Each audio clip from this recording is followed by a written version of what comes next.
What would your advice be to entrepreneurs here about risks and taking them? What do you think? So there's a few ways of looking at this. First point is, in healthcare, what we do is manage risk. What clinicians do is manage risk. We all live with risk all the time.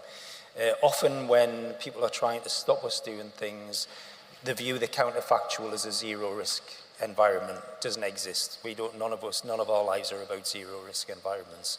So don't let that kid you or take you out the game at all. And we, more than ever, in the current situation, need innovation. We need to take more risk. We need to change our risk appetite.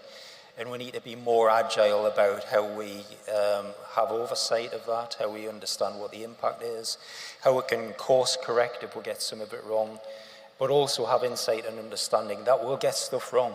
It's just, that's kind of the point. It's learning from it that's important. And we now, we in the national system, have got to find ways that allow people to innovate. I had a long conversation with a young dermatologist the other day, for example, just one of those opportune moments of meeting. We talked about teledermatology and the risk aversion with teledermatology. And the thing we ended up with, what would enable you to use this properly?